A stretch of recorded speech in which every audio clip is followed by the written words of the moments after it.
God eftermiddag allihop och välkomna till dagens första presentation på Introduce Investor Days där vi har Maria Grimaldi, VD och Magnus Granqvist, founder av Bolaget Group som ska berätta lite om bolaget och dess olika verksamhetsområden och planerna för hela året. Tack. Lämnar jag ordet till. Tack så mycket. Tack så mycket och välkomna till presentationen av Bolaget Group. Vi startade det här bolaget för jag och några medgrundare för drygt 4,5 år sedan. Och vi har idag växt oss starka till vi kallar oss för Nordens största listade XR-bolag. Och vi drar drygt 50-60 anställda och vi har kontor i Stockholm, Helsingfors och i Manila i Filippinerna. Vi har varit listade i flera år. Vi började på NGM Nordic MTF i november 2017 och är sedan i höst listade på Nasdaq First North Growth Market. Vi har under de här åren genom två förvärv som vi har gjort, byggt upp en väldigt stark kundbas. Vi har genomfört uppåt 180 stycken olika projekt inom den här nya teknologin, den här visuella teknologin som kallas för XR, som alltså är samlingsnamnet på virtual reality och augmented reality. Och bland våra kunder finns flera av de stora svenska exportbolagen. Vi har kunder som Saab, Scania, AstraZeneca, Alfa Laval, Electrolux med flera och en del internationella kunder också.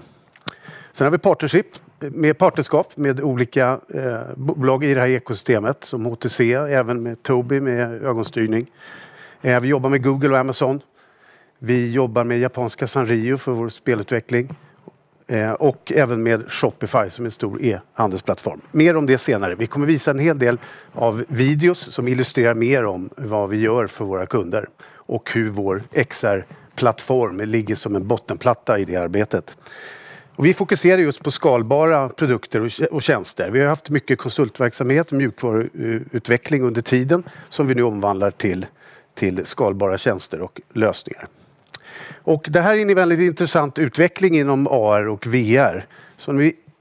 Det här används ju framförallt i form av visuella, realtidsbaserad grafik som man använder då sin antingen smartphone eller speciella headsets som man sätter på huvudet i form av VR eller AR-glasögon. Och den här teknologin går oerhört fort och de här headseterna blir bara lättare och lättare. Vilket gör att vi inom några år kommer att ha en väldigt stor spridning av just XR-teknologin. Och det här har förstås de stora techjättarna i USA anammat. Den här utvecklingen leds av de stora techbolagen som Amazon, Google, Facebook, HTC med flera. Microsoft. Och vi ser lite grann vad de har uttryckt sig i sin utveckling. Miljarder pumpas in i den här industrin just nu. Och det är en industri som är under stark tillväxt. För 2018 så bedömde man att globala omsättningen ungefär på hård- och mjukvarusidan strax över $5 miljarder kommer växa enormt kraftigt de närmaste åren. Och redan 2022 förväntar man att den årliga globala omsättningen i den här industrin är uppåt $56 miljarder. Enorm tillväxt på 1000%. Det här ekosystemet är väldigt viktigt för oss. Det är det som lägger basen för vår utveckling. Varsågod Maria. Tack. Jag heter Magnus. Ja, och det här är ju därför vi är riggade som vi är på Bolaget. Vi har ju levererat så pass många projekt klar så att vi har med stor know-how kring våra produkter kan förvandla det också till digitala plattformar och skalbara produkter inom våra 3 verksamhetsområden. Och som ni ser här på bilden så beskriver det lite grann var någonstans i ekosystemet vi befinner oss. Och inom de områdena så ligger det inom speciellt 3 områden som är work, shop and play som vi kallar det för. Och därför går vi vidare till den bilden. Där ser ni också att inom work-segmentet så jobbar vi med virtuell träning inom XR och inom shop-segmentet visualisering inför e-handel främst. Och på vår play-segment har vi då en realtids XR-plattform som vi utvecklar bland annat mobilspel på. Som ni ser är affärsmodellerna på den är lite diversifierade, men det är främst licensprodukter och även SaaS-produkter i botten, men också en viss konsultverksamhet på grund av anpassningar av de digitala miljöerna. Så om vi går in här på work-segmentet då, så är ju våran XR Virtual Training-plattform den som vi har exercerat främst på här. Och där har vi kunder som SJ och Vy exempel. Ni ska få se här några utav partnerskapen som vi har precis etablerat. Och här är några meddelanden kring det. Och specifikt när det kommer till SJ har vi då utvecklat en virtuell plattform där personalen ombord på tågen kan öva på olika delmoment på tågen och där man dessutom kan se vart de tittar, hur de agerar i de olika situationerna. Och det var det väldigt framgångsrikt och vi har totalt utbildat nästan 3000 SJ-personal just nu. Här har ni en film som visar det.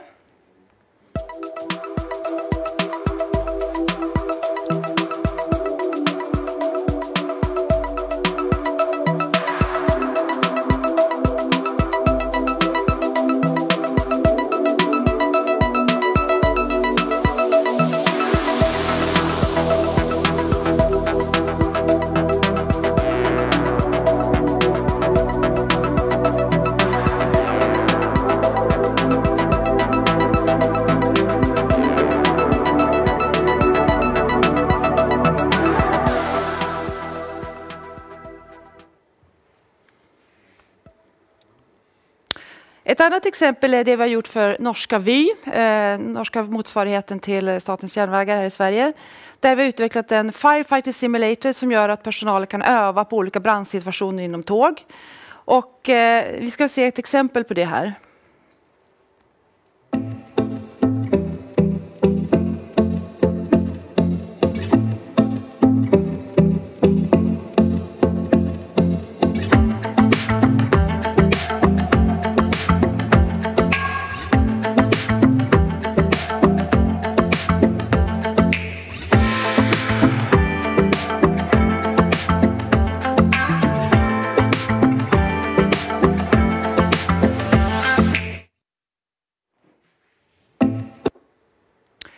Och sen det tredje exempel som vi har valt att visa här idag är det vi har gjort för svenska Cargotech. Där vi som då har stora, ganska otympliga maskiner att visa upp. Och där vi har gjort ett säljstöd åt dem i augmented reality. Där man också kan använda den här tekniken till att visualisera de här produkterna i sitt kontext där de ska befinna sig. Och här är ett lysande exempel på det.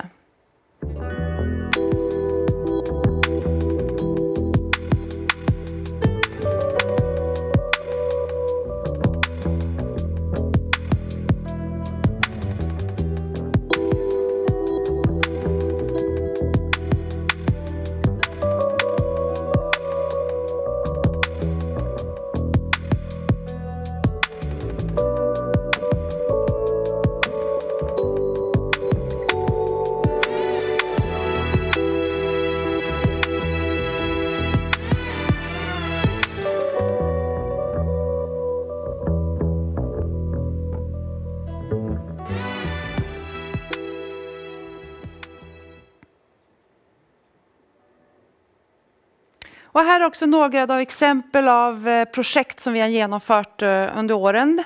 Och som sagt, med alla de här 180 levererade projekten hittills och de kommande så lär vi oss väldigt mycket omkring kundernas behov av den här extra teknologin framåt i de här 3 segmenten vi har valt. I det tredje segmentet, affärsområdet då, som heter Shop, ska Magnus berätta lite mer om var vi befinner oss där. Exakt. Och det här bygger både på ett bolag som vi förvärvade i somras. Ett finskt ingenjörsdrivet mindre bolag men med fantastisk teknologi. En plattform för e-handlare framförallt att kunna visualisera produkter. Tack vare att tekniken har gått framåt nu så börjar vårt beteende att går vi från 2D-bilder och 3D-bilder på en skärm till att börja pröva de här produkterna hemma i hemmamiljön istället. Och det är hela det content management-systemet som vi har nu inom gruppen och som vi ska kommersialisera på under året framöver. Erbjudandet här är framförallt, det här är vår mest utvecklade SaaS-tjänst så e-handlarna helt enkelt abonnerar på tjänsten. Visar här ett exempel hur den fungerar. Sayduck makes it really easy and fun to buy furniture. If you've ever bought a sofa, you invested a lot of time and money and you need to know you're making the right choice. Wouldn't it be nice to try it at home before buying? Well, now it's possible. SayDuck allows you to see the product you're planning to buy in your home. The armchair Sophie is looking at is virtual. It's not really there. You can easily make sure you're looking at the right colour and make sure the armchair fits your living room. You can even ask your friends for advice. It's that easy. Visit sayduck.com and create your virtual showroom now. Och det här är ju framförallt bra i dessa tider när vi vet att e-handeln lider av att nästan var tredjedel av allting som köps returneras tillbaka. Och många gånger är det beställningar just för att man inte kan uppskatta hur produkten ser ut på en platt bildskärm. SayDuck, där har vi ett bra samarbete med en av världens största e-handelsplattform som heter Shopify. Där vi samarbetar tätt och bland annat skickade de möjliggjorde så att vi fick en stor kund i USA som heter pixels.com som säljer helt konstverk egentligen över nätet som vi då 3D-visualiserar och hela deras databas egentligen visualiserar 10 000 produkter över en natt tack vare vårt system. En SaaS-tjänst med mycket bra tillväxtmöjligheter och det här bolaget har faktiskt redan gjort avtryck internationellt med kunder som Alessi och andra bolag, framförallt inom design och möbeltillverkning. Men tekniken möjliggör mer än så och det handlar framförallt om att vi börjar nu utveckla produkter inom ett område som kallas för virtual try-ons som innebär helt enkelt att man kan sätta produkterna på sig helt enkelt. Till exempel hörlurar eller en jacka och prova det via sin mobiltelefon för att se hur de ser ut. Och det kommer också öka försäljningen för handlarna. Det tredje segmentet vi har inom workshop och då play, det är att vi har en plattform för att kunna göra augmented reality-spel. Och den bygger på vår egenutvecklade teknik som vi egentligen haft i botten.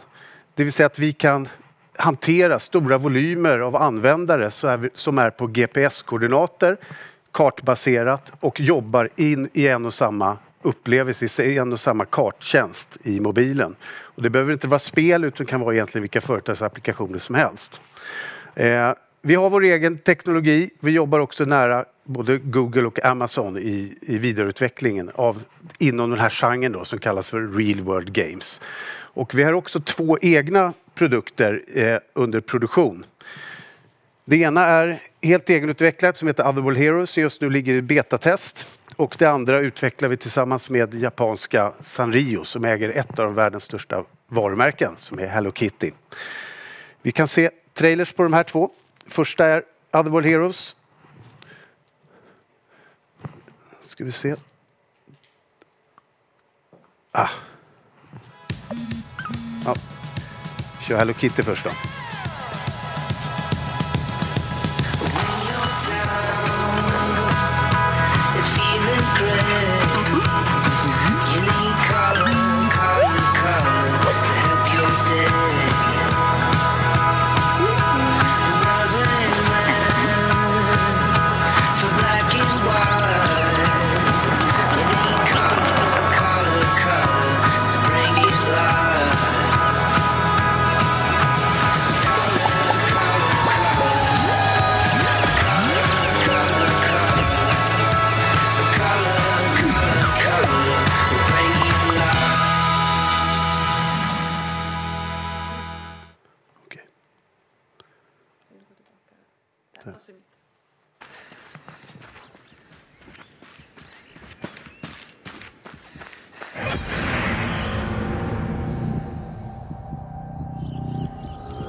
här spelen är just nu under produktion, under testfas. Och förutom intäktspotentialen hos dem så innebär det framförallt att vi använder vår teknologi där vi kan göra affärer med andra större IPn.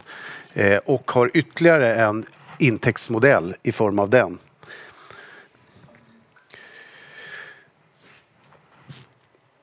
Vi jobbar sagt nära Amazon Game Tech i utvecklingen av Hello Kitty-spelet. Okej, vi kan ta sista sliden. Lite mer på bolaget, hur det ser ut. Vi har ungefär 3900 aktieägare. Handelsbanken, fonder, största ägare tillsammans med ett family office, Connecting Capital, och sen är det flera av oss grundare som har drygt 25% av bolaget. Omsättningsmässigt, vi är fortfarande små men vi växer starkt. Vi har 17 miljoner i omsättning förra året från 3,5 året innan. EBITDA fortfarande negativ därför att framförallt är den här spelutvecklingen i vår plattform och även spelen som är kostsam, och den kommer fortsätta fram till vi lanserar dem. Vi har en stark kassa fortfarande, och vi kommer att nu vända om en hel del av de här projekten som vi har gjort genom åren in i mjukvara så att vi kan öka väsentligt snabbare framåt. Ja. Tack. Tack så mycket Maria och Magnus. Min första fråga är kanske främst till Magnus angående shop-affärsområdet. Jag tänkte lite om du kan berätta om hur affärsmodellen fungerar där. Är det Shopify som är er kund eller är det deras kund som är slutkunden? Eller hur fungerar det? Ja, precis. I det här fallet är det, man kan säga att Shopify är en partner. Det har också blivit en kund till oss. Framförallt förmedlar de kunder. Vi är en av deras preferred partners. Det är faktiskt den första på AR-området. Men det är framförallt e-handlarna som är våra kunder i det formen. Och de köper våra tjänster genom en ren abonnenttjänst som SaaS-modell för 99 eller $299 i månaden. Och hur approcherar ni e-handlarna? Är det genom partners eller jobbar ni direkt med dem? Ja, men vi både och faktiskt. Det är ju så att många av e-handlarna idag har ju behov också att titta över hela sitt kartotek av bilder. Där vi också idag har börjat att prata ganska mycket med dem som hostar de här PIM och BIM-filerna. Och där har vi kommit ganska långt i utvecklingen av att knyta ihop det ekosystemet.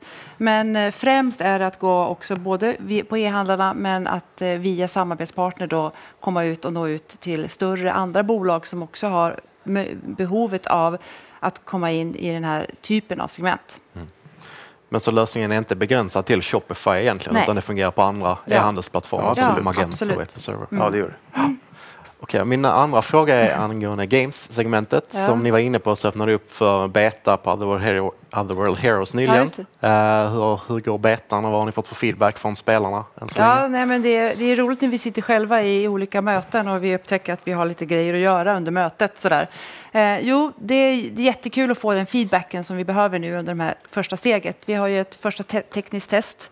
Så går vi in i ett rotation test och sen en monetization test. Och det går bra. Vi tar in feedback och vi lyssnar på communityn som växer inom beta-testningen då. Så att det ser bra ut. Och ni har tidigare sagt att ni planerar att lansera under slutet på 2020. Är det fortfarande planen? Ja, alltså så fort vi är klara med de här testerna så kommer vi att rulla ut spelet, Och kommer ni då lansera först på specifika marknader, en typ av soft launch, eller lanserar ni på samtliga marknader direkt? Ja, vi tittar på det just nu. Det är en av del i testet. Tack så mycket för att ni kom hit och presenterade Bubblar. Tack.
Hello and welcome to this live stream of ABG Investor Days. My name is Oskar Wikström. I work as an equity analyst here at ABG, covering industrial companies as well as some clean tech companies. And today we have one clean tech company with us, Midsummer, and we have Sven Lindström with us.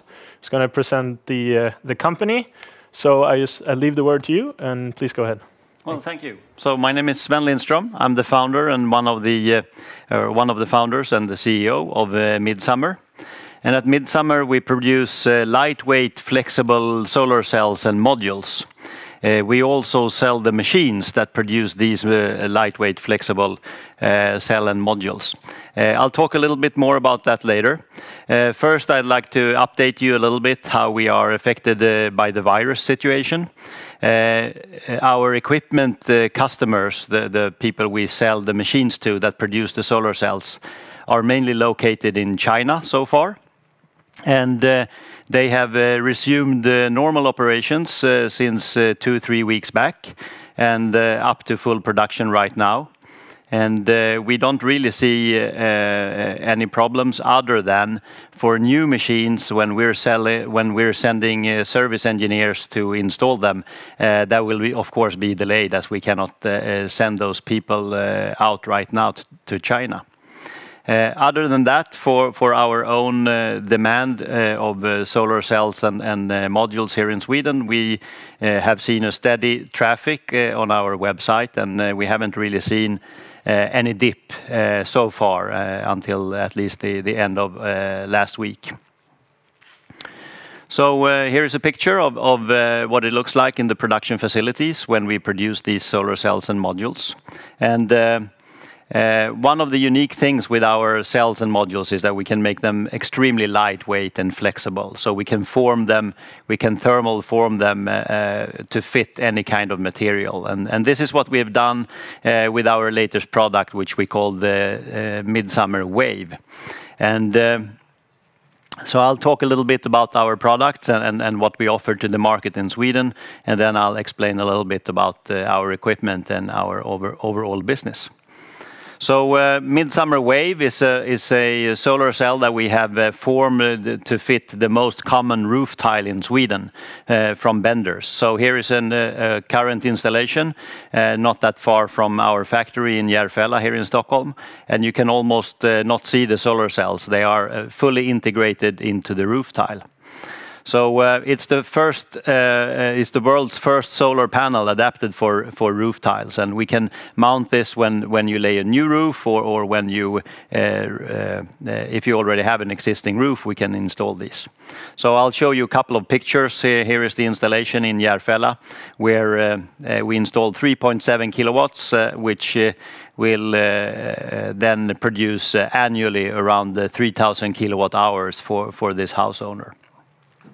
So this is a little bit of a close-up, what it looks like, and we have had an extreme interest in this product from customers. So early February, we participated in an e-car show at Friends Arena here in Stockholm, and we had a tremendous traffic in our booth all 3 days when the show was open. So there's a very big interest in these kind of products which integrates well and look really nice together with your roof and your house. We also have the Midsummer Slim, as you can see in this picture from an installation in Åkersberga. This is fully integrated into a standing seam metal roof. We also manufacture this standing seam metal roofs at our factory in Järfälla. So it's delivered from our factory already integrated in the standing seam metal roof. And while you install the standing seam metal roof, you automatically get a solar cell installation. So we've done a few installations in Stockholm. Here is one picture from Segeltorp, which we recently concluded in January.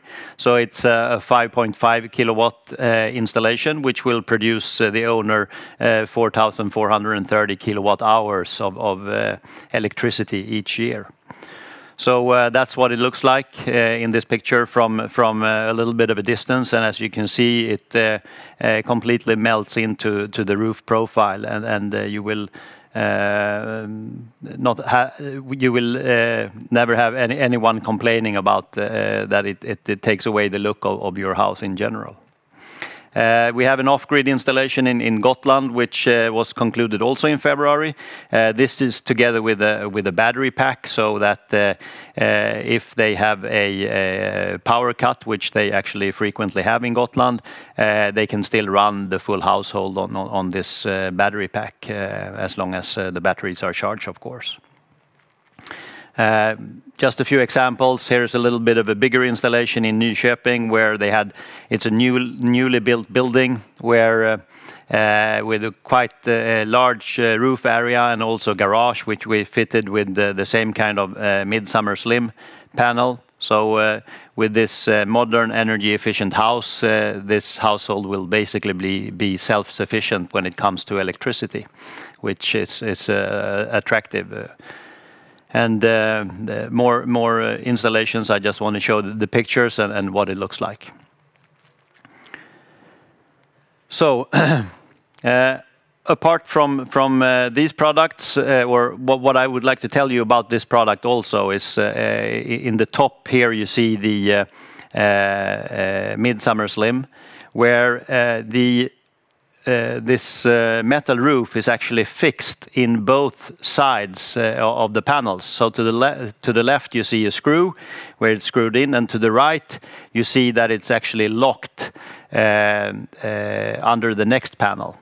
Whereas our competitors' products looks like the bottom part where it's locked on the left side, but on the right side it's only clipped on top of the next panel, which means they cannot withstand the same type of wind load that midsummer panels can withstand.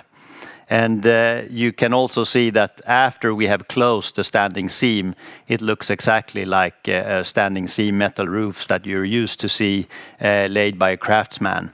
Whereas the bottom part, our competitors have a solution where the standing seam looks a little bit bulky, and you can see that it's not really a metal roof that's laid by a craftsman. So this makes it a very attractive product, and this is a unique solution for midsummer. Then finally we have a product that we call Bold.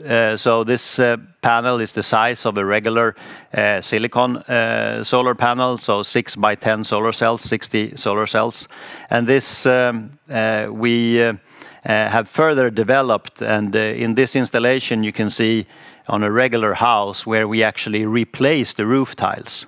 So you have an underlay felt onto the roof, and then you have the Midsummer Bold as a replacement of the roof tiles. So it also makes as a truly building integrated photovoltaic product, and it matches very well with the house in general. And all the connectors and everything is of course covered by sheet metal, so to avoid any problems with snow or ice, etc. This Midsummer Bold product, it's actually mainly developed for what we see as the largest market potential. It's large area flat roofs on top of factories and other type of buildings, and especially buildings that cannot take the load of regular silicon panels. As our panels are extremely lightweight, they can go onto any building without having to reinforce the building or the structure. So it makes for a very simple and easy installation. So in this picture you can see an installation that we have done in California with this type of roof.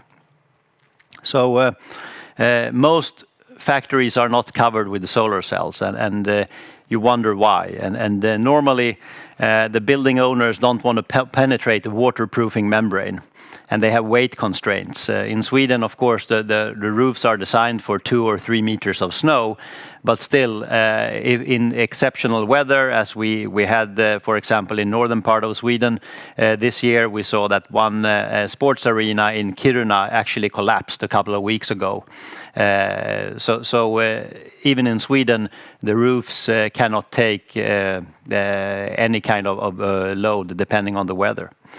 And if you install regular silicon panels, you have a limited roof access. You cannot walk on them. On midsummer panels, you can always walk on them. That's absolutely no problem. You can shuffle snow, etc. So there's really no limitation when using our types of solar panels. Some people who don't want to penetrate the waterproofing membrane, they install the solar panels with ballast. So you put up a rack, and to hold the rack in place, if you don't want to penetrate the waterproofing membrane, you put up big concrete blocks or rocks or anything. And of course, that increases the weight even more. And it's also quite a hurdle when you need to renew this kind of waterproofing membrane that lasts normally 20, 30 years. So, and of course, for any kind of industrial user, normally the sunshine and the production from the solar panels match very well with the consumption of the electricity. So this is really what we see as the potential largest market for our panels. And here is just some pictures of regular silicon panels. Either you mount them on top of the roof tile, as you can see to the right, and to the left you can see where they have actually penetrated the waterproofing membrane and put them on racks, as you normally do with silicon panels. Whereas we can install them on this type of membrane roof, as you see here. And some of the main markets that we see for this is, for example, California. You have 435 million square meters of large flat roofs that cannot take the load of the silicon panels, because these are not built to take the load of several meters of snow. And if we make a simple calculation that we install around 100 watts per square meter in average, then just the market potential in California is 43.5 gigawatts. And if we would capture 5% of that market, that would mean we sell 435 Duo machines, which I will tell you a little bit about later. And in Texas, you have 289 million square meters of large area roofs, and in California, 214. So this, together with the average cost of installation in US, which is actually close to $3 per watt, which is quite high, you still have an extremely low payback, normally much less than 5 years, because of the high insulation and high electricity price that we see in US. So the only limit to capture this market is our own production capacity of solar cells and modules. So large area metal roofs is also a very interesting market, whereas we estimate it's 2,900 billion square meters of large metal roofs worldwide. And just to capture, well, we estimate that at least 10% of these has a limitation in terms of weight restrictions. And if Midsummer would capture 2% of this market, that would mean 50 gigawatts for 10 years, 50 gigawatts per year for 10 years. So there's a tremendous potential here. One of our customers in China have developed their own kind of lightweight module, actually with an aluminum frame and support on the backside, so they can install them on any type of roofs. As you saw previously in the pictures from Midsummer Slim Roof, that's perfectly fitted between the standing seams of the metal roofs. But this is a unique product that we manufactured all in one at Midsummer. But for already existing roofs, you can have different distances between the seams, and with this solution that our customer developed, they can install it on any kind of metal roof. And here is actually a picture from on top of their factory in Nanjing in China, where they have installed these solar panels. So if we look at the market that we try to address at Midsummer, it's if you look at the current market today, which is 100 gigawatts of annual installations, residential, commercial, utility, and other installations, all the silicon panel producers are addressing exactly the same market with exactly the same product. And what Midsummer is doing, as I already told you, is that we're aiming for all these kind of large area flat roofs that cannot take the load of silicon panels. And today that's quite a small market, but that's because no one really has a product for it. And we believe that this market potential that we're aiming at is much larger than the total market today. And we're one of the few companies that really has a product specifically adapted for this market. So I'll tell you a little bit about the solar products that we sell in Sweden, and we will soon launch a new product sites for all our products, and that's a preview peek of what it will look like. So we will hopefully increase the traffic on our website even further, and this will be launched later this week, I think. I just want to tell you a few words about the online campaign we did the last quarter last year. So where we, with very small means and basically letting people know that this product exists, we have a tremendous amount of visitors to our website, and they spend quite a lot of time finding out more information about our products. And with the social media ads that we have presented, we have a click rate that is tremendously high compared to other competitors in the market. So there's a big interest for nice looking, well-designed solar roofs. Same as Google AdWords, or same response basically with the Google AdWords that we're also using. So this is all possible because of the production technology and the production equipment that we developed at Midsummer. So here you see our Duo system. This is a turnkey production system. We sell this system for between $3.5 and $5 million each, depending on configuration. We have a gross margin on this system of between 60 and 70%. And this is really the majority of our income so far, because we started the solar cell and module production just last year.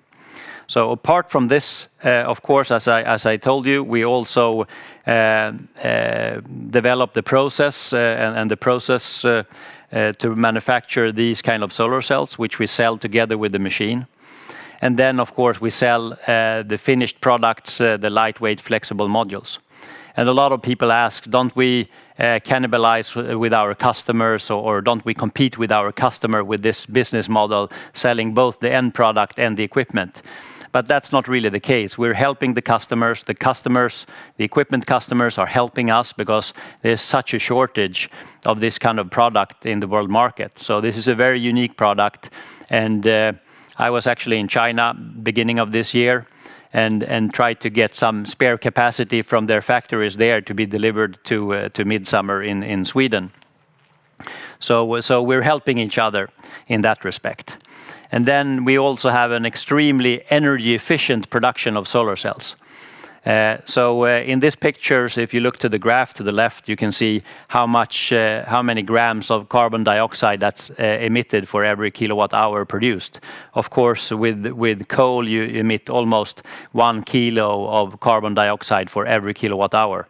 And then to the right, we have enlarged the largest, we have enlarged renewable energy sources where bio-waste and silicon solar cells, etc., are also listed. But here you can clearly see that with Midsummer's energy efficient production of these kind of solar cells, we emit far less, and we're far more efficient even than wind power in terms of carbon dioxide per kilowatt hour. And this opens up the possibilities, of course, the lightweight flexible modules for other applications. Here's the Swedish cross-country ski team, their bus, which is covered with our solar panels. And of course, we have a big potential of new markets.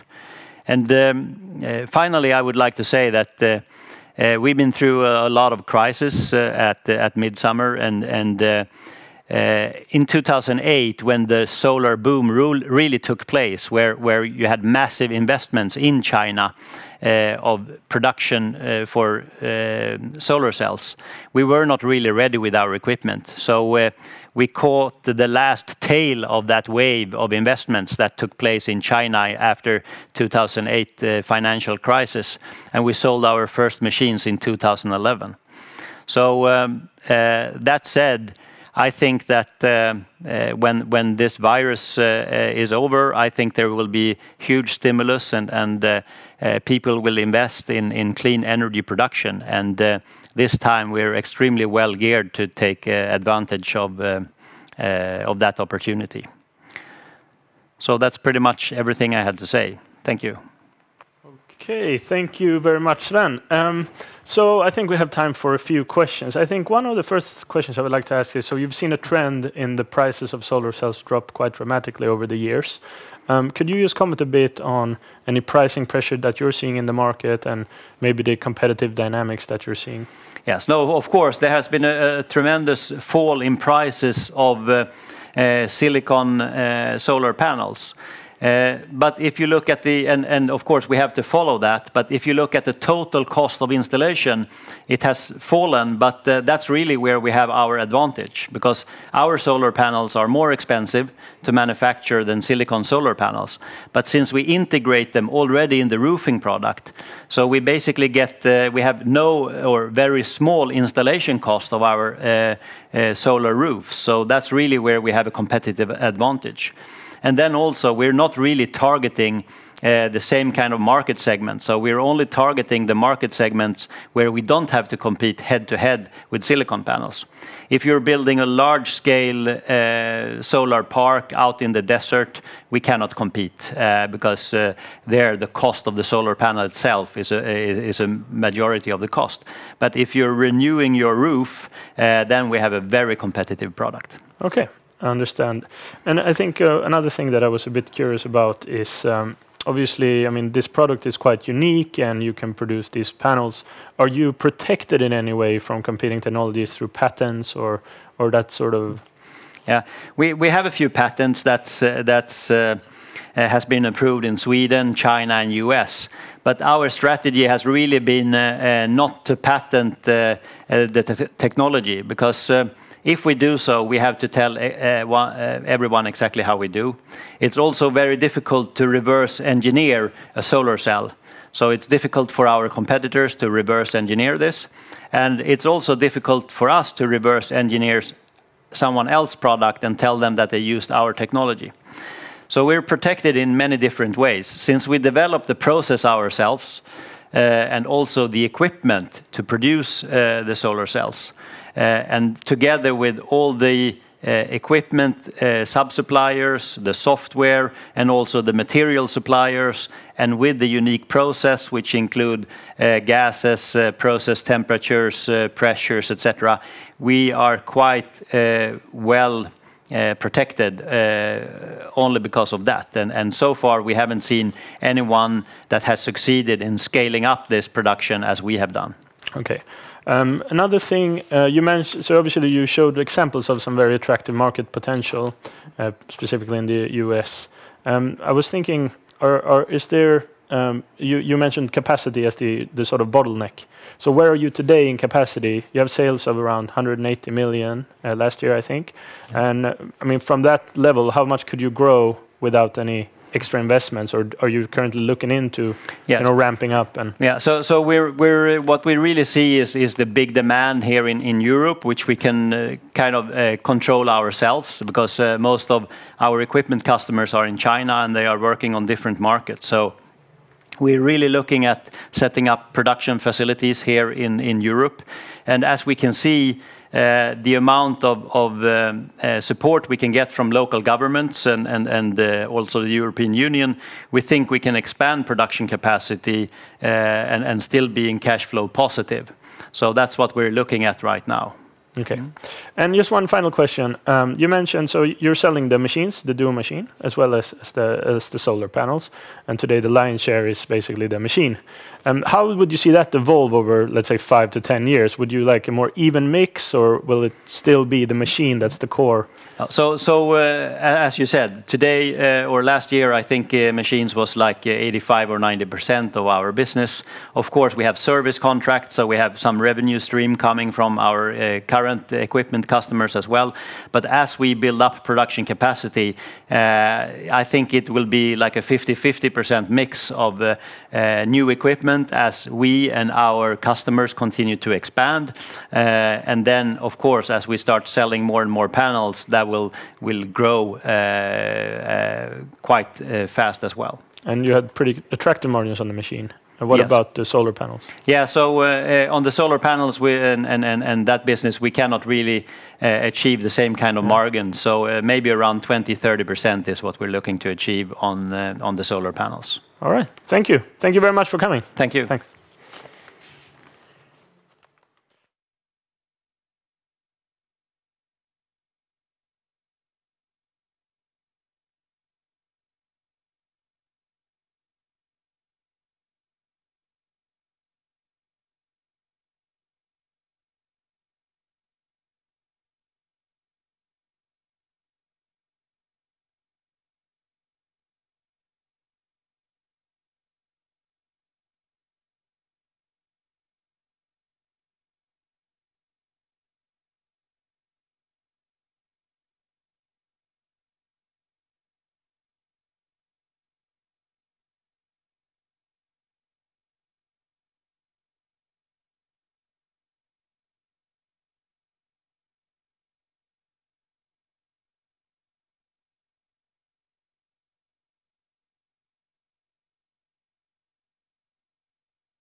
Hi and welcome to this next presentation here at ABG Sundal Collier Introduce Investor Days. My name is Simon Granat. I am covering IT and tech companies as an equity analyst here at ABG. And with us today we have the pleasure of welcoming Christian Sodin, who is the CEO of Formpipe. Without further ado, I'll let the word over to you, Christian. Thank you. Thanks. Hi, everyone. My name is Christian Sundin. I'm the CEO of Formpipe Software. Formpipe Software is a software company within the space of ECM, Enterprise Content Management. To make it really simple in explanation, we're doing the things that the ERP systems are doing for figures. We're doing those for words and documents. So keeping good order of your digital information. So anyone that thinks that the ever-increasing amount of digital information is valid and important and valuable for their business is in need of an enterprise content management system. We are really strong in the markets of public sector in Sweden and Denmark, but we also have an offering for the private industry worldwide through a partner network, where we very often are helping the ERP systems to be even more powerful in their offering in terms of document management on top of the ERP systems. Especially strong are we with helping the Dynamics suite of Microsoft to become even better in document management. We're about 230 employees. We are with strong presence in Denmark, Sweden, UK, the Netherlands, Germany, and the US. And we have most of our product development on offshore basis in Ukraine, and an additional 50 people on a contractual basis. So, Formpipe at a glance in terms of numbers, we had in 2019 a turnover of a little bit less than 40 million euro, whereof 24 million euro, 25 million euro, 24 million euro is in recurring revenue, and that is what we think is essential part of our revenue. The other revenue there is in terms of services, is mostly in order to facilitate our sales and growth of recurring revenue. We have, as I said, the recurring revenue is our pride, and we have, well, about 60% of our revenue is recurring revenue. We have a margin on EBITDA of about 25%, and we're listed on small cap, the Nasdaq in Stockholm, under the abbreviation of FPIP, and had a market cap at least the other day, prior to the corona thing, of approximately 1 billion Swedish or 100 million euros, slightly below that at this speaking moment. Enterprise content management, in very brief, it's not rocket science. Most of you have worked with enterprise content management in some way. If you've had a Word document and saved it in some sort of a folder structure within Windows Explorer and named that folder with some sort of logic, you have worked with document management. If you then change that Word document and add a PDF document on the side, and then you rename the document to RevB of that document, yeah, you actually worked with records management, because then you have traceability in the changes. If you send that Word document through an email to a co-worker and ask for their addition to the Word document, and they are also adding an Excel sheet on the side and say, yeah, your Word document looks fine, and here is my additional Excel sheet. Yeah, then you have both worked with collaboration and workflow, because you also have approval of a decision. If you publish that on an internet site or a website, yeah, you worked with web content management. So, of course, that's not how our systems are working. We are making it within the system. It's business critical processes. It's make sure that you don't see a bunch of different Word documents and you don't know which is the latest approved version. You only see one of them, you see the latest version, but you can then go back in thousands of versions before and make sure to find out who did what change at what time, what was the information prior to that change, and so forth. And it's all collected together so that you have the right information at the right time in the right context to the right people. That is what enterprise content management is in general. Then we have offerings in input and output management, how we get information into the ECM system, which is also valid for into ERP systems in our world. And on the other side, the output management side.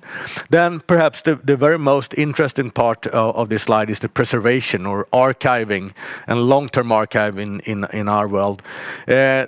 Doesn't sound that sexy with archiving, but it is actually much more than archiving. It's a matter of making sure that you can, independent on how much time that has passed, you can have your information and you can put it in the right context. You can read it regardless if Oracle, Microsoft, Adobe, or even FormPipe do no longer exist. You can still see your information and put it in an original context and understand it and see what other information it belongs to. But also, this is a facilitator for the cloud migration. And cloud migration is a big thing. Both Gartner and Microsoft consider cloud migration, also often called as system retirement, as a way for the one with the cloud strategy and having a lot of legacy systems that are on-premise to move them to the cloud. You need something, and you need to safeguard your current data. Yeah, what you do then is you take the data from the legacy system and put them in a long-term archive that you put in the cloud. Then through strong APIs, you can then switch on several new softwares for the use that the legacy software had, and you still can access all your historical data that you have in the archive. So cloud migration is a big facilitator for the move to the cloud of all software within an enterprise or an organization. So ECM is stable and growing market. We're very strong in Sweden and Denmark, and there's actually lower growth in Sweden and Denmark than in the world in general. That's because Sweden and Denmark, in terms of digitalization, has been front runners, so it's slightly less in growth there, but still a steady growth in the market in general. And up to today, the structural drivers has been, to a large extent, laws and regulations, and also government initiatives, and us being really strong in the public sector is an advantage for us, because the public sector has, in terms of enterprise content management, being front runners. Government initiatives and stuff like that has driven Sweden and Denmark to be really strong on digitalization, on case and document management. So I'm going back to the slide with FormPipe at a glance, and yeah, it looks neat all over this page. However, you could argue that, is there any growth in this company? Looking on it from 18 to 19, no, it's not. However, we're a product company, a true software company. The things, as I mentioned initially, we want to grow is mainly our recurring revenue and software revenue. The delivery revenue is there only to support the growth of the software revenue. And the delivery revenue, that's the light gray bars in this graph. So if I take those out of the equation, because we do prefer our partners to do all of that, and we want to minimize the delivery capacity as much as possible without hurting the growth of recurring revenue and software revenue. So taking that out of the equation, this is what we get then. Yeah, then as a software company, we are a growth company. So we have growth. However, it might not be as super impressive as you would like to see on a growth company. And why is that? Yeah, there is an ongoing shift from traditional license sales on-premise to software as a SaaS, software as a service, cloud offerings of software instead. We focus on the growth of recurring revenue. So taking out the dark gray bars here, which is the on-premise license sales, which you see decline year by year here, and then look on the recurring revenue, i.e. maintenance fees and software as a service as a total. These are our recurring revenue. Yeah. Then we have quite significant growth over many years. We have a 10% average growth since 2014 on the recurring revenue up to 2019. So as a recurring revenue, the software as a service company, we are a growth company. So 10%, you could still argue, yeah, is that really a growth company? It's solid growth. It's better than the market. It's good growth. It's healthy growth, and it's profitable growth. If we really want to stand out and look on where we're growing rapidly, it's the software as a service, as I said, rapid shift towards that. In 2017, entering that year, we had approximately 10 million in software as a service revenue. Finishing 2019, yeah, we have almost 50 million in software as a service. So in these 3 years, we've grown from 10 to 50 million in software as a service. That is rapid growth. This has negative short-term effects on profitability and margins.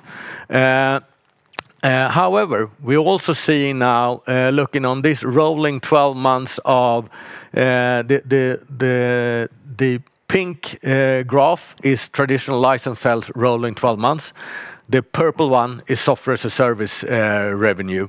And as you can see this shift now, the curves has actually crossed each other. It's not fully compensating because the top level back a few years ago was like 75 million in on-premise sales and 10 million in SaaS. We're now on a total sum of a little bit less than 75, 80 million on the sum of those two graphs. But we are getting to a situation where the SaaS growth will compensate for even further decline in traditional license sales. And what we know is that traditional license sales will probably never go down to zero because there are specific type of customer that will continue to buy traditional license. But we also know even if that happens, it can't go below zero, and the software as a service growth is continuing to happen.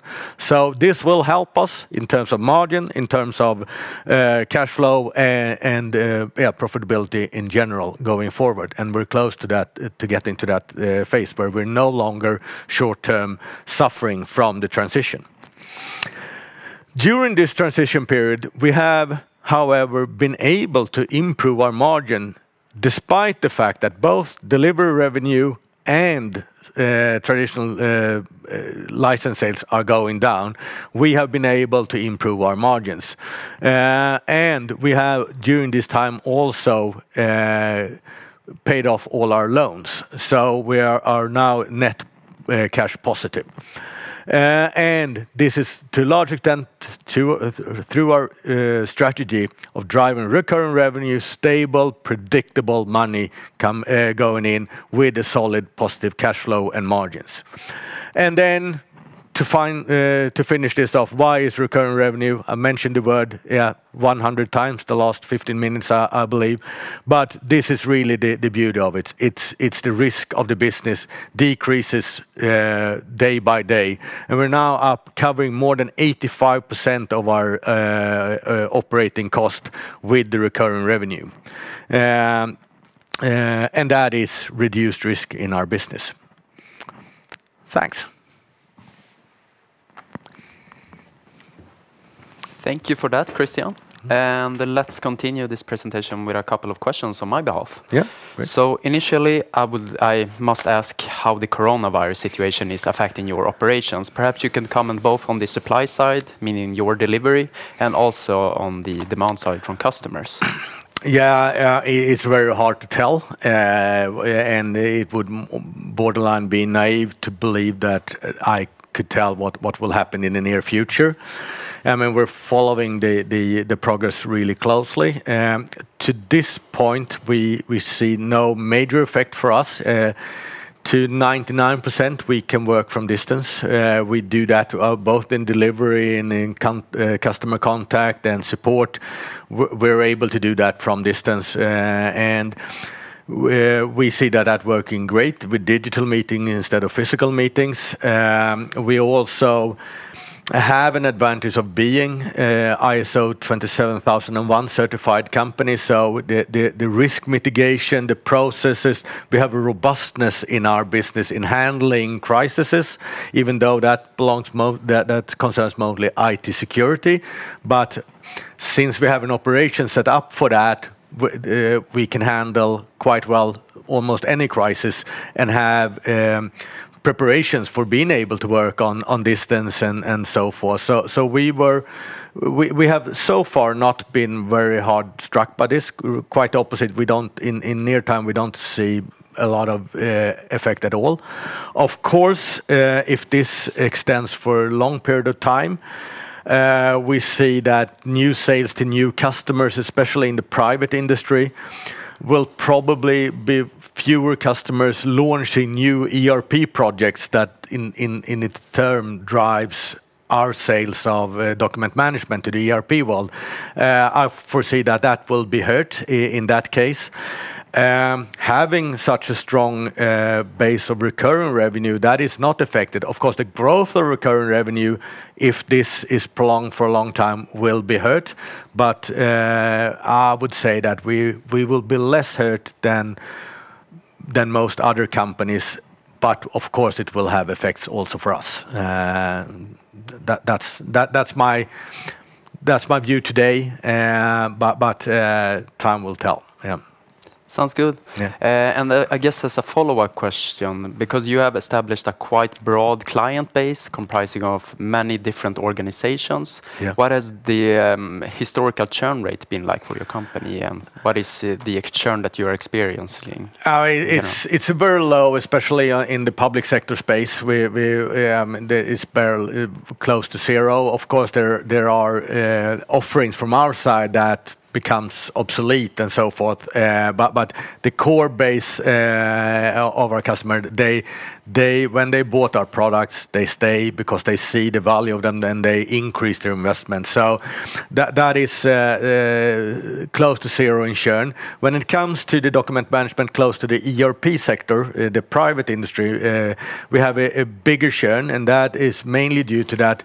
Yeah, companies being acquired and then changing ERP system, then there's no longer a use for our software that is connected to the old ERP system and so forth. So there is a churn for that reason within the private sector, but it's single digit at most. So that's our churn historically. So and also on the Corona topic, I mean, both public sector, Denmark and Sweden, and actually the Danish government just yesterday communicated that it's important that public sector continue to do all the products they have planned in order not to hurt the private industry even further in this crisis. So the public sector space seems to be that will probably be quite stable, even depending on how long this drags out, of course. But that's so our concern is mainly in the new sales in the private industry for us. And it has now been a couple of years ago since you lastly acquired a company. While you have a robust balance sheet and generates healthy cash flows, what do you think about the M&A topic at the current state? What specific companies would you potentially be looking at?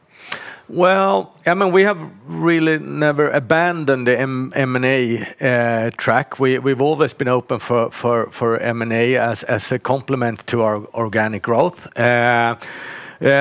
But it has not been top priority either. I mean, during 2019, we made a huge internal work task of looking on who we want to be and what sort of internal structures we want to have and what we want to help our customers with, to be getting from several business units to one company, and also building support systems and structures and processes for that. And the ISO 27001 was a part of that robustness in building one form pipe. That puts us in a position to better integrate future acquisitions if we find potential ones that we think will add on to our offering, to our customer base. So we're much better positioned to integrate and realize the synergies of those than we were a few years back, when we sort of had more of an approach that we buy something that complements, but to a large extent will let the acquired object run as it was, and just looking on small cost synergies and so forth. So we're much better positioned doing to actually integrate future objects that we find value generating. I have several ideas on what could complement our offerings. It's both in terms of bandwidth, in terms of getting out to in the world, in the private sector, in terms of better partner support, and then be able to attract even more partners. But it's also on the product side to have a bigger customer base to market our already current existing products to. So there are thoughts about it, but the main thing for me in terms of M&A, that is the robustness of our company right now, and as you pointed out, net cash and so forth, the position that we are in to actually integrate a future acquisition more successfully. And in recent years, you have gradually intensified your collaborations with partners. Yeah. What would you say are the pros and cons for these activities that you have done? Yeah, I mean, there's no right or wrong in terms of that. I mean, in Denmark, we do not work in public sector with partners. We do it ourselves. We see great use of that, being closer to the customer, being helping them on their digitalization journey, and being part of actually improving society in general thanks to digitalization.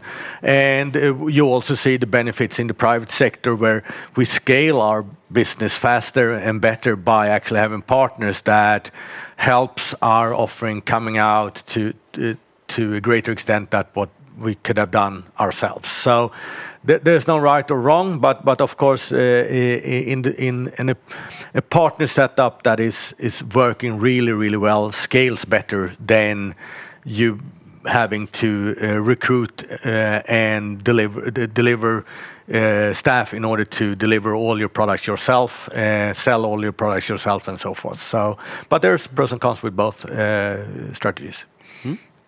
I guess in Denmark we have sort of seen a club of many different municipalities sort of competing with companies such as Formpipe. Yeah. Could you give us an update and a background regarding this club? What is that all about?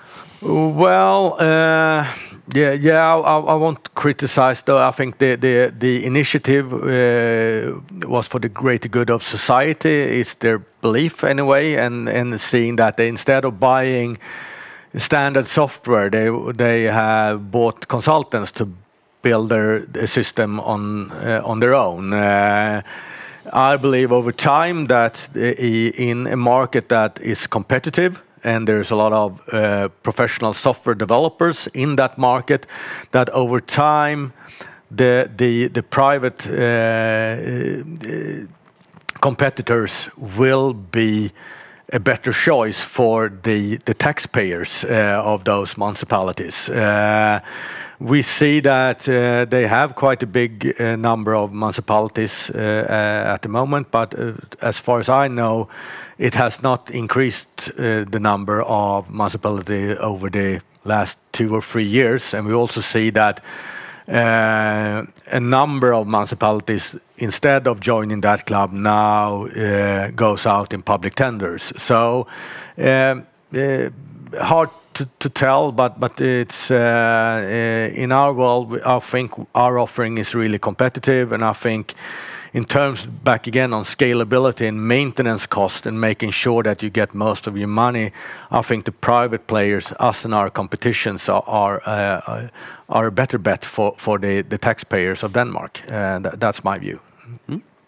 As a final question, I guess I'll have to ask, what are your key objectives and goals for 2020 now as we have entered this new year? Yeah, I mean, I've touched base on it here. It's continue and accelerate growth on recurring revenue has been our main objective. And also, as you see with the two curves crossing each other on traditional license sales and SaaS, means that we are in a position where we're no longer sort of held back in growth from the SaaS transition, or we're getting to that point. So growth is essential for us. Now with the situation that with the corona as it is right now, it might be a bump on the road, but depending on how long this drags out, but we still foresee possibilities to continue to increase growth in recurring revenue. That is our main objective. Thank you very much. I believe that our time is up, so thank you. Thank you very much. Thanks.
Introduce Investor Days. My name is Simon Granat. I work as an equity analyst at ABG, and I'm covering IT and tech companies. And with us today, we have the pleasure of welcoming Fredrik Lindros, who is the CEO of Specta. And with that said, I'll let the word over to you. Thank you. Welcome to this presentation about Specta. I'm going to talk about three things today. First of all, the three trends I love, how we're doing today, and thirdly, I'm going to talk about what is our strategy and targets for the next 3 years. So this is me. I joined this company 5 months ago, and I come from various backgrounds, from private equity-owned companies having growth journeys, but also the media company called Schibsted. And also I have my background in various companies working as a management consulting before. But why I joined this company is because of these three trends. Because I was looking for a company that was really spot on to the current trends ongoing. And these trends I'm going to share with you right now. The first one is that we as consumers are more and more making our decisions online. We are researching everything we'd like to know. Previously, we like to ask our friends and colleagues or relatives, but now we trust research on our own online. We read reviews and we make decisions online. And this behavior, it has led to the rise of certain services that we do. The second trend is that e-commerce is not a fling anymore. It's a larger and larger part of retail, and it's taking over some subparts of retail even more. But right now, this trend cannot be stopped, and especially in times like these. So that's the second trend. The third trend is that advertising is now going more and more digital and online. And now, more than half of our advertising spend is spent online. And the reason for this is that it's so measurable. You know what you get for every money put in. And for me, having worked with old-fashioned media, where you just show ads and more or less hope for the best. This is, for me, true return on investment. And this is why I love this trend so much. And right now, I think it's over 65% of all advertising spend in the Nordics that is online. So, with these three trends, this company is spot on. The company was founded in 2003, actually, and was previously called My Taste. The peak was around 2014 and 15, where we were one of the largest food and recipe communities in the world.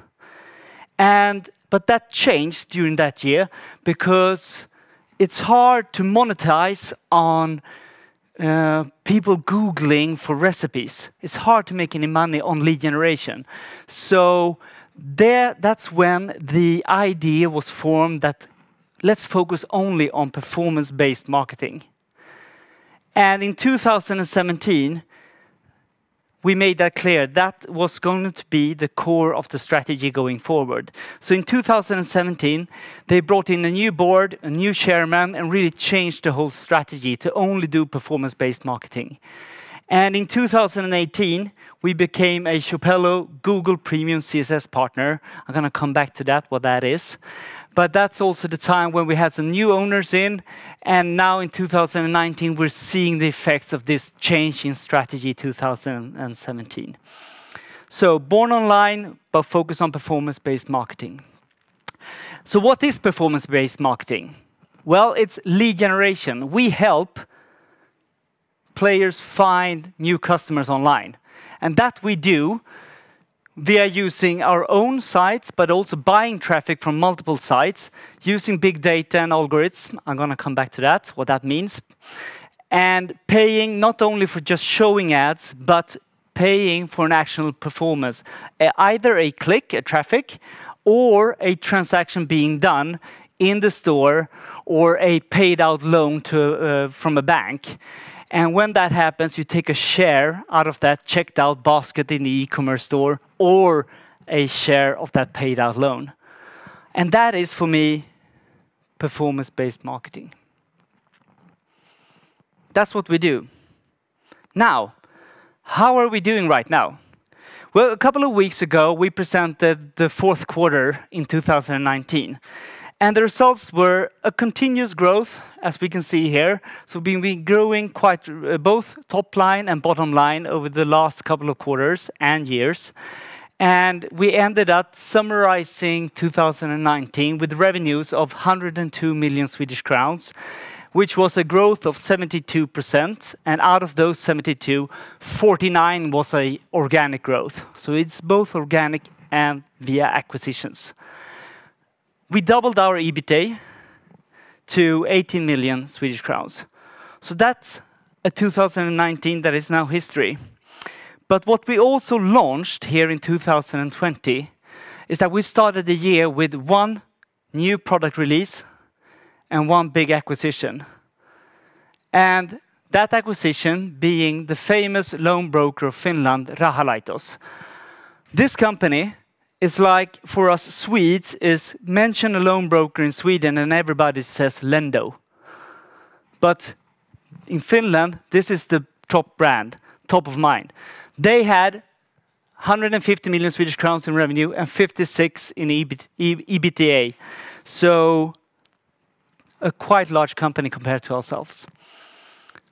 I'm going to come back to that a little bit later, but first let me share what our updated strategy was, which we talked about the last quarterly presentation. And it's about the same thing as I talked earlier. We still do performance-based marketing, but with a little twist. We updated our targets so that if we had around 102 million in 2019, we said in 3 years, we're going to be 600 million in turnover. And on that way, we're going to both grow via doing organic growth and acquisitions. Our organic growth should be at least or above 20% per year. And we're going to continue to moderate and operate on a EBITDA at above 20%. And this with a leverage of net debt over EBITDA between 1.5 and 2.5. And in that net debt, we also include cash components out of future earnouts. So that is important to notice. So this is our new hefty targets. It's going to be a challenge, but we're on our way actually. And we're going to do this growth within 2 business areas. And those business areas are content and comparison and ad tech Shopello. If we start with content and comparison, that is comparison sites and more of a group of different online brands with standalone P&Ls doing best they can in order to guide consumers to make decisions online. And if you do that, you generate a lead for a bank or an e-commerce store or any other online player. So we do this today within 3 different verticals: personal finance, food and beverage, and shopping. And in here, we have affiliation business, so generating leads to other players. I'm especially proud of the things we've done with media houses. Since I come from a media house previously in my career, we've seen that the media houses, they've lost subscription revenues. And they also lost advertising revenues in the online journey. So they are looking everywhere for new types of revenues. So we come with them with content and comparison services and putting that on their domain. And their domain strength, together with our high quality content and comparison, makes it perfect match in Google Eyes. So what they are doing, that means that we get a lot of high SEO-driven traffic, and we then share the revenues with the media house. So this is done via Expressen Låneguiden, Expressen Rabattkoder, and in Norway we have done it with the media house Nettavisen. So that is something we're doing in Sweden and Norway today, and looking for more countries to do it in tomorrow. We also have standalone sites like Lånepengar, Låneakuten, Kampanjakt, Outlet Sverige. But I like to just stop on food and beverage, Vinklubben. This is where we have our history of wine and food interesting people from my taste area. And towards them, we can use them to capitalize and send them offers from wine importers. And wine importers, we have a quota system here in Sweden. So if you sell enough wine from the online ordering segment, you get enough sales in order to get into the ordinary shelf spaces at Systembolaget. And this is what they're after. So this is how we capitalize on that one. Another standalone site is the acquisition we recently announced here in January 2020. And Rahalaitos is a strong brand in Finland. They have 25 different banks connected to them via APIs and are in the unsecured loan business for private persons and for corporate loans as well. And the thing for us is that we have now moved one step up in the value chain, becoming a broker, not only an affiliate business. And the difference here is that brokers tend to have a little bit more larger margin. They have their APIs connected directly to the bank in order to give offers directly to consumers. And also, you gather consumer data. So you build a customer database compared to being affiliate when we just pass on the traffic. So this is a big step for us. Financially, it's also a big step for us because their turnover is about 1.5 the size of ours. Their EBITDA is 3 times higher than ours, and the EBIT is around 20 times higher than us. So this is a big thing for us, and they're on our books since February 1st. The deal we made here is that we had an initial price of 23.5 million euros, which we paid both in cash and issuing shares to the sellers. The sellers are on an earn-out for the next 2 years, where we can pay 2/3 of that in shares. They're also on a lock-up for the shares that they have, and also the main owners, management, and the board is on a lock-up for the next 2 years. We financed this both with doing a senior debt with a large Nordic bank at very good rate, and also we've taken on some institutional owners like Robur, Länsförsäkringar, Alcur, Acervo, and Erik Selin. So that's the thing we did with this acquisition. So in this business area called Content and Comparison, we're trying to build a group of different brands that could... I don't see any other company that's actually done this. Maybe it's like a mini Schibsted Next or Schibsted Growth, but we like to build a group of different strong online brands, and I think there's a fragmented market out there in Europe to be grabbed and consolidated with more of these types of brands. And we're not shy of looking at other verticals as well. Now we're in personal finance, especially because it's profitable, but there could be other industries that we will look into if they are profitable. But it's the same techniques. So that's Content and Comparison. Let's move into the next area, the next business area, which is AdTech. AdTech is aiming towards the e-commerce market. And the primary brand we have here is Shopello. And there we buy traffic or get traffic from hundreds of sites, the biggest sites being Google at the moment. But we're now a Google Premium CSS partner, which means that we're in 17 countries and have above 50 stores per country. And we have enough good quality to be called a premium partner to Google. And right now, we have over 3,000 e-commerce stores connected to the platform. But the question is, how does it work? That's the fun part. Well, in January, we released a new product called Shopello BidBrain. This was received very well by the market because e-commerce companies have the last 2 years seen their cost from traffic acquisition from Google risen quite high. So what we say is that why are you paying for traffic that both are converting and traffic that aren't converting?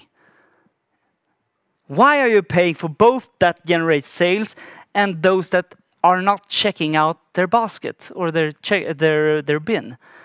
So we say, skip this. Only pay for performance.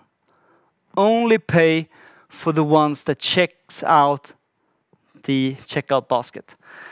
So that's our product we just released, and it's been received pretty well. Let's take a case study. Let's take Servera.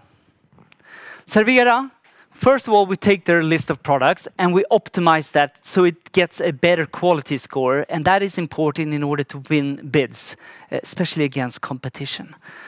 And then we do the bidding. And when you bid high enough, you end up at the search results at the top of Google, the CSS, the shopping comparison service. And up there, once a person clicks on that ad, we in Chapello pay towards Google. So the e-commercer doesn't have to pay for this. But when the customer, the consumer, checks out the basket, we get a share out of that sales. And what's the best thing about this is that if the e-commerce store has different types of margin on products, we can also do a share of profit. So if they know how much gross profit they make per basket, we can then take a share out of that. So we pay for Google ads, but the e-commerce store only pays once the consumer checks out. In order to do this, we need to be pretty sure on which traffic to buy and which traffic not to buy. So I'm going to show this. This is my best way of doing this. This is AI and big data, as clear as I can explain it. This is a scatter plot. Every point here is a bid done. And from the left, you increase the bid spend and move towards the right. So in the first bubble here, you see that we've not bid that much, but we get a high conversion, but very little volumes. And then you increase the bid all the way to the right, and then you are in the second black bubble over there, and then it's no longer profitable. So the sweet spot for this subcategory is somewhere there in between. And that's where this subcategory is the best way to bid. But this is just a start. We do this with thanks to that we have the data of 3,000 stores compared to only one store sitting with their own data. So now the fun part begins. For example, the audience. The audience are different. For example, me surfing around, I'm not very efficient. I just surf around, so we don't want to bid that much for an audience like me. But if someone is more efficient in their searching and their shopping, we would like to bid for those kind of customers or those kind of browsers or buyers. And the time also matters. For example, is it better to bid higher on Friday evenings at 9:30 in the evening when you had 2 glasses of wine instead of Tuesday mornings when you're at work? It's maybe better to bid that time a bit higher. And that differs also in what time of the month is it? Is it close to payday or not? What time of year is it? So all those time variables becomes quickly very complex. And also, how much does the price differ towards competitors? If it's 70% lower, then you like to bid higher because the conversion goes up.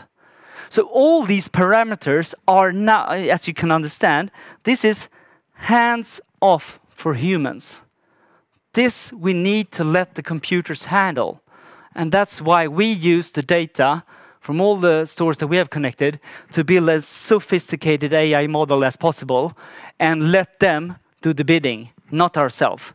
But today, the stores are pretty much handling this themselves. And also, the media agencies are also handling this themselves, manually. Our AI never sleeps. So, here we have a great opportunity to go on a quest for those 17 markets that we are within Europe and really try to get larger e-commerce stores in. And this is a new way of selling and a new way of buying traffic as it is for the moment. So, I'd like to end with try to summarize. The 3 trends that we ride on are that consumers are increasingly making decisions online. E-commerce is increasing unstoppably. And thirdly, you also have the advertising spend going more online. Those are the 3 trends that we're riding on. We put behind us 2019, which is one of the greatest years in Specta's history. And we now set new targets heading towards 600 million and growing via the 2 business areas that I talked about, the comparison sites, content and comparison, and the ad tech part with e-commerce. And also, we had proven ourselves in releasing a super efficient product, AI product within the ad tech Shopello area, and we made a recent acquisition that will be on our books from February 1st in content and comparison area. So that's it for me. I'd like to take some questions from you, if that's okay. That is very okay. Thank you very much for that presentation, and let's move on to a couple of questions from my side. I guess as a first question, I have to ask, what are you seeing in terms of the coronavirus? Are you seeing any significant impact on either supply or demand, or perhaps just one comment on this current situation? There's a lot of companies in distress right now. The best part is that we are an online company, which is pretty good. We can handle our business online, and we also are heavily exposed to the e-commerce market, which is currently doing pretty well. For example, the first week of March, there was a huge boom within hand sanitizer sales, for example. So it's a little bit too early to say for the whole business, but at least we're in a good space, and we're not within, for example, the travel or entertainment industry as it is. Perfect. And also you have mentioned that you're operating in different verticals. What would you say are the pros and cons with operating in so many different verticals? And are you seeing any risk in terms of being too broad?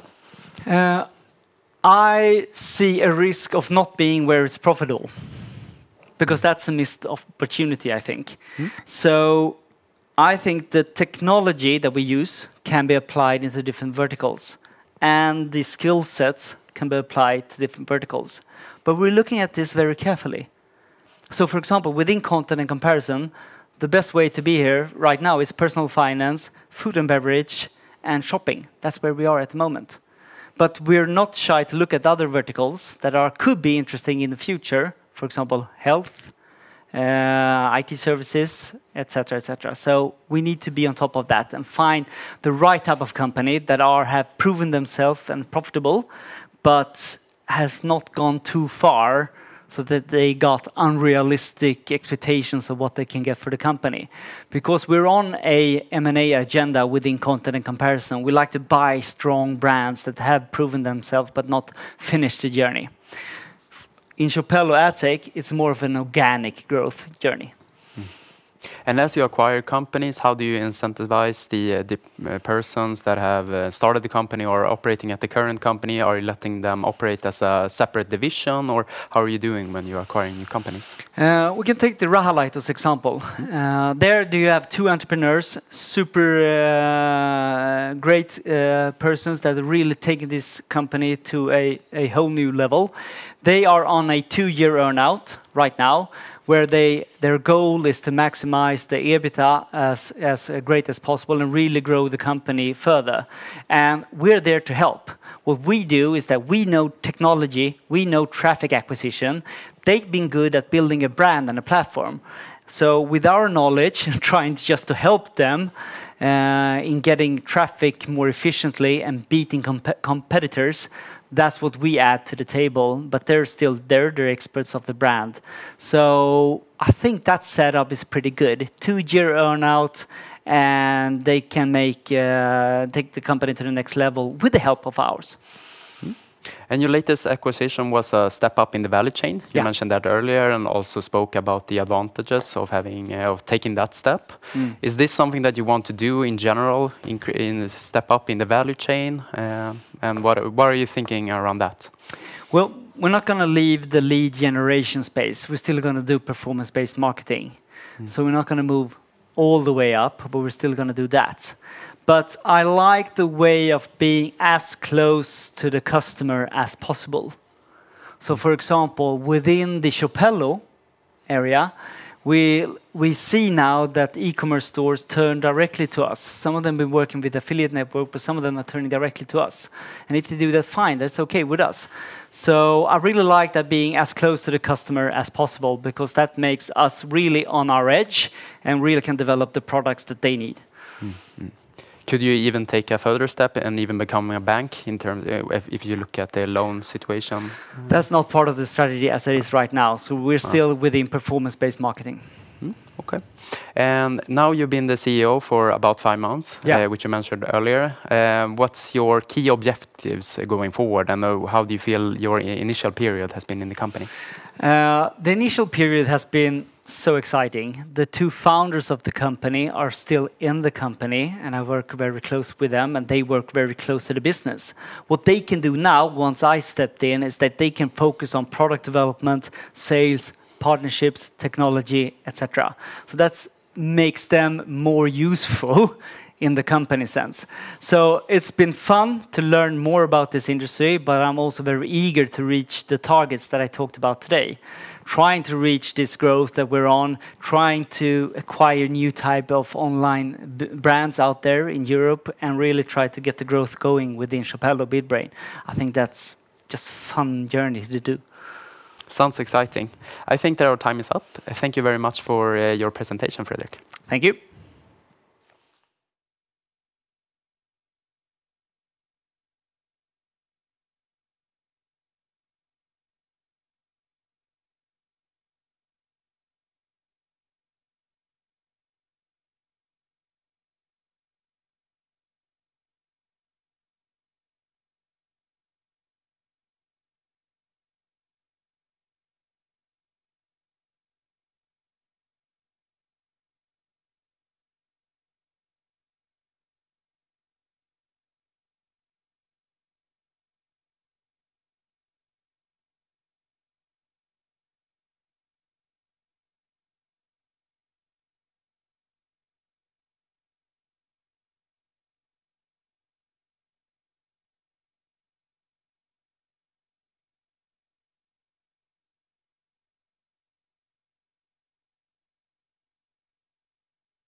Hi and welcome. My name is Eric Moberg and I'm covering the gaming sector here at ABG.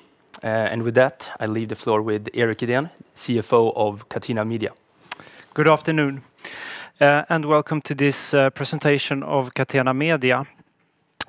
Today I will go through some of our latest financials as well as a general company update, primarily based on the fourth quarter where we recently held our report presentation. Looking into our performance here in the latest announced numbers, Q4 2019, we continued to improve and follow the trend we've seen now since the second quarter onwards, where we continuously have improved our revenues, ending the fourth quarter operationally with a revenue of 27.1 million euro. Gives us a growth compared to the third quarter, both in terms of revenue and EBITDA. In the quarter, we saw some positives, primarily related to our core brand, AskGamblers, that did an all-time high during the quarter. We had very good performance from our Italian sites, continued to improve as we were approaching a marketing ban during the second quarter. Since the regulations were put in place, we've seen continuing improvement in Italy. In the quarter, we also had some really good performance and improvements based on the actions we've taken over the past year related to our casino products in Europe that continued to develop according to our plans, which was very positive as we've invested a lot of time and effort into those products. We also continue to grow in the US, also according to plan. And on the positive side, we did not see any major impacts from the recent Google updates that we had during the fourth quarter, as we'd worked a lot with that over the past year with our sites to mitigate such effects. On the other side, negative in the fourth quarter, we did take some impairment adjustments in the quarter. We had some challenges in Germany related to our sports products. In UK, we did not manage to outgrow the third quarter in sports primarily. Japan did according to our plan. We had an umpire election during the third quarter in Japan that helped our numbers positively. We saw a little bit of held back here in the fourth quarter, but that was according to our expectations. Our sports sites in France did not relaunch as we expected late during the quarter, and related to that, we had very low revenues from the third development to the fourth quarter. We also in the fourth quarter saw an extraordinary adjustment revenue-wise in the US, affecting our numbers negatively in the quarter. That is to be seen as a one-time effect.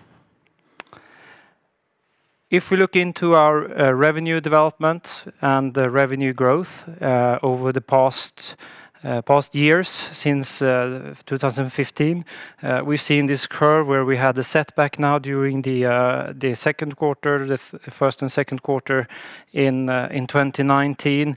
The trend actually started primarily related to our casino brands in Europe, where we saw a negative development already in the fourth quarter 2018, where we put a lot of effort into those brands, trying to turn that trend around, where we can see the positive effects here in the graphs.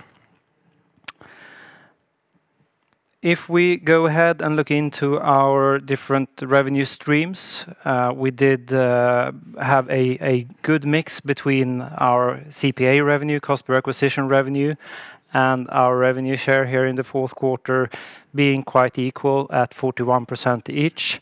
Our fixed fee revenue increased to 16%, primarily driven of an increased demand of banners and having banners on more than one website.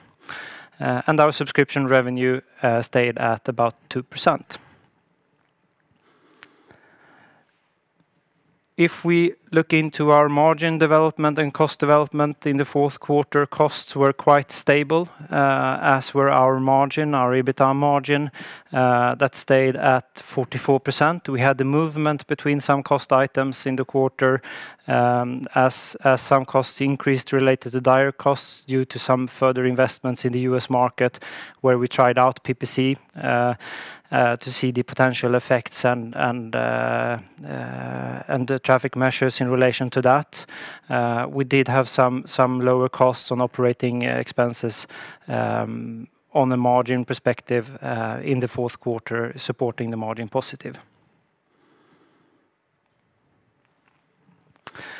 If we continue down to our financial cost and financial net, where, as I mentioned here at the beginning, we did have some exceptional items in the fourth quarter, some related to redundancies, but the major ones related to impairments of intangible assets, where we did a assessment, as we do quite on a frequent basis according to the IFRS requirements. And that concluded in an impairment primarily related to our financial services segment, where the CGU cash generating unit were under impairment in the fourth quarter. We did also a adjustment and a transition over to the IFRS 9 expected loss model that we fully implemented during the quarter, giving us an additional one-time effect as non-recurring. If we continue down the financial items, we also had a fair value assessment, a fair value loss on the bond in the quarter. And for those of you who follows us, you get used to see these fluctuations depending on the underlying price development on the bond. If we look further down into our balance sheet and our statement of financial position, our debt and total debt were at the end of the quarter 151 million euro. And we had asset commitments of about 18 million euro in the balance sheet. And I will come back to the assets committed to in acquisition to elaborate a little bit further on those. So if we look at the development over the past year, going from about 82 million euros in asset purchase commitments at the beginning of 2019, we have continuously decreased those over the past year. That also means that we have taken over quite some large acquisitions coming over to us, where we can manage them and drive them ourselves operationally. That have happened over the past year. At the end of Q4, we had 18.1 million euro left in commitments, or not commitments, and where a large part of those already has been settled now during January in shares that has been press released to the market, and that is primarily relating to our US assets.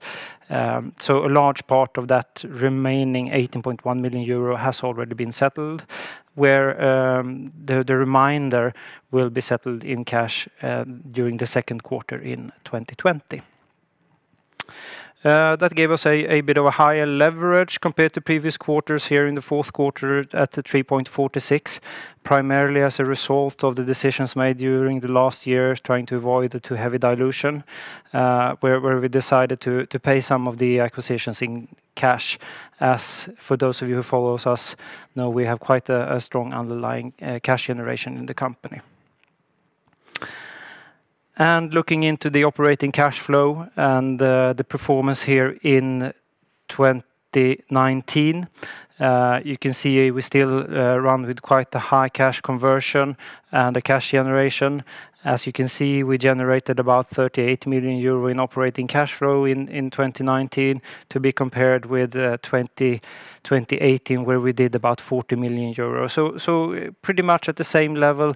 However, one have to remember that we did the IFRS 16 adjustment, where leases were moved to financial activities in the cash flow statement. But about 38 million euro in the underlying operating cash flow. Some brief wording around our refinancing. As we also have announced previously, we are in the process of reviewing and looking into the refinancing of the company. And as announced during the fourth quarter, where we stay to the same comments, we had a positive momentum at that point, and we continue with the positive momentum in that process.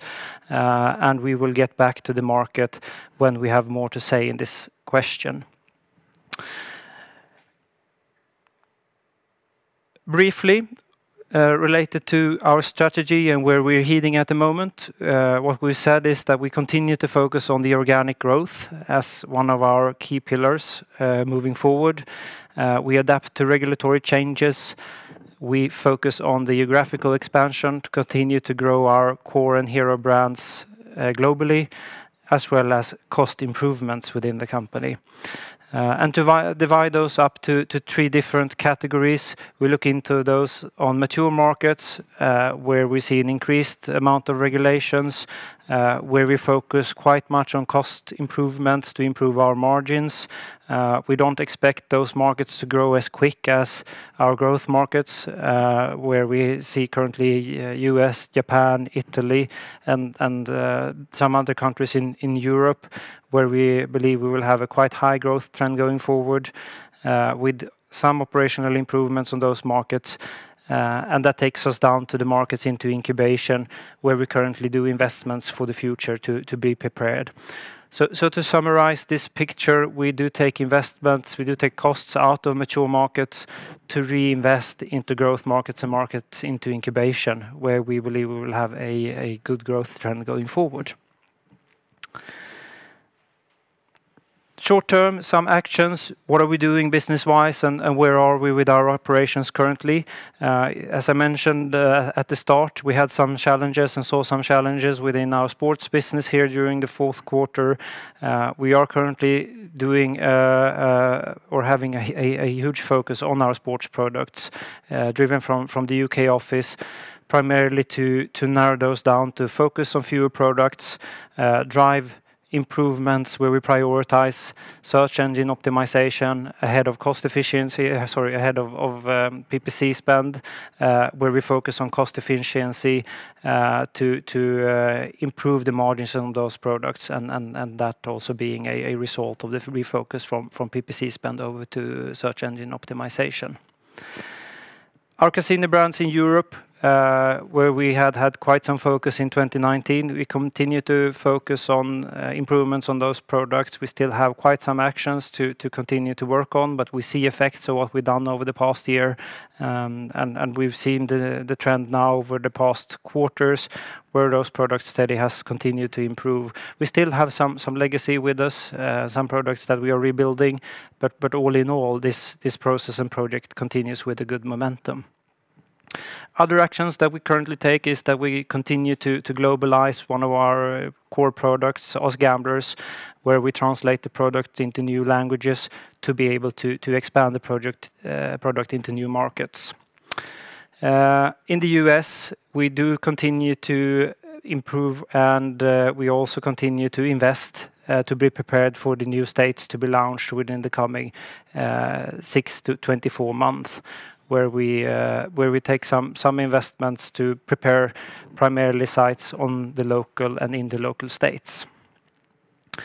And in general, as we've done over the past year, we have quite a heavy focus on our overhead costs to improve those, and therefore we're also focusing to improve margins over time.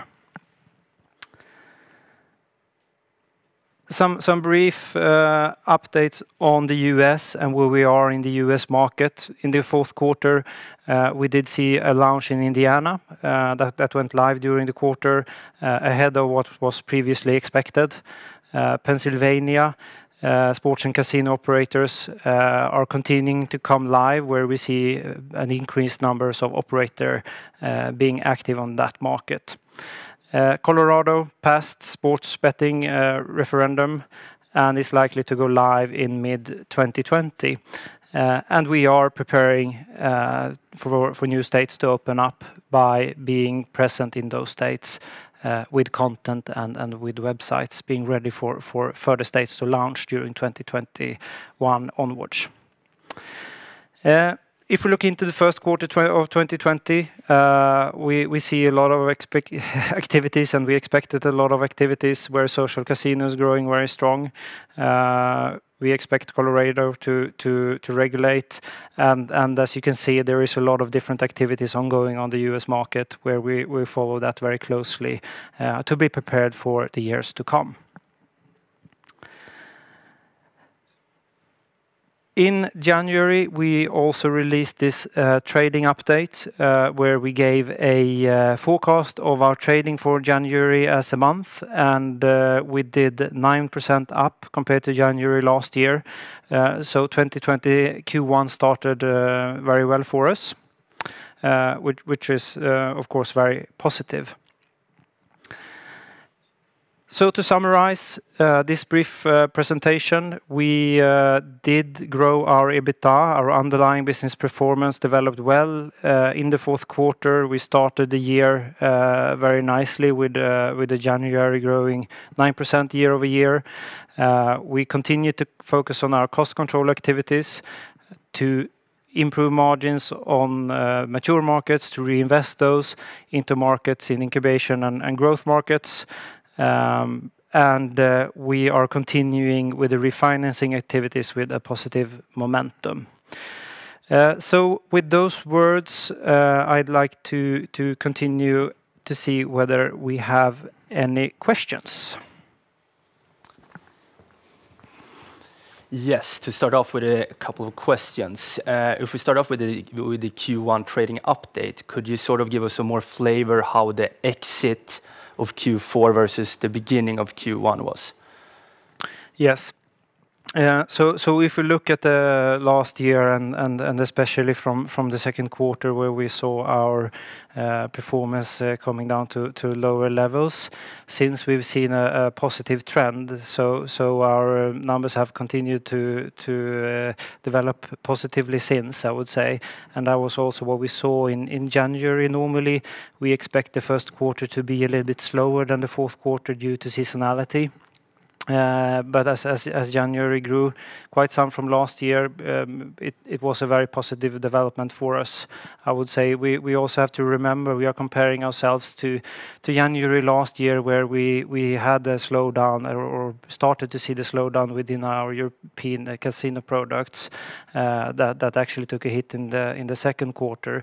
So that means we are meeting numbers that I would say still are quite tough in January. So we are very happy about the development we continue to see in that regards. Fair enough. And in terms of Casino Malta, could you sort of like give us some more flavor on how the remaining part of the quarters has developed, and when do you assess that it will be feasible to assume that we will see year-over-year growth from this part of the business again? I can't elaborate further on the first quarter and where we currently are, but what we have said when it comes to our products in Malta, and especially the casino products then driven from Malta, is that we do expect to see a growth late in the first quarter, beginning somewhere during the second quarter. However, given the current macro circumstances, it might put some light on that, but I would say in general that is what we said, and our expectations is still at that level. And in terms of your sports betting vertical, given the recent cancellation of events, could you sort of give us any sort of color on what sort of effect that will have on the Q1 report from the events that has been cancelled, as we know as of right now? And also, I know it's quite hard to assess, but do you have any sort of feeling what sort of impact it will have on the full year for the full group's revenues and earnings? So I won't elaborate on the future at this stage, but I can throw some light on the past and what we know have happened in the past. As you know, we are a digital company. 100% of our revenues is generated through the digital world. So I would say, looking back in time, and the last time we saw a settlement in the market in 2008, 2009, the type of companies acting on the internet did not see any large impact at that point. Then, of course, one can elaborate further on looking into our different segments. About 60% of our revenue comes from the casino vertical. We have about 35% generating from sports and 5% being generated from the financial services segment.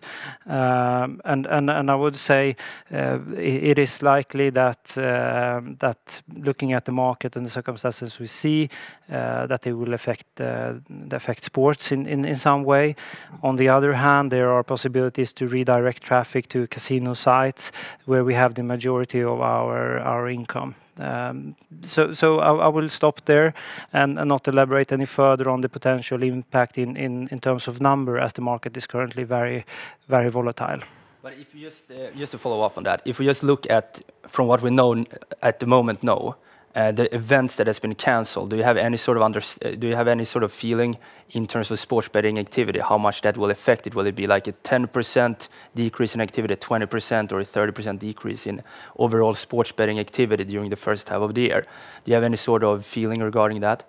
What I can say is that, of course, it will have an effect if sports events are being cancelled. But on the other hand, we do have there are still sports events run, and we see that people tend to bet on what is open and what is possible to bet on.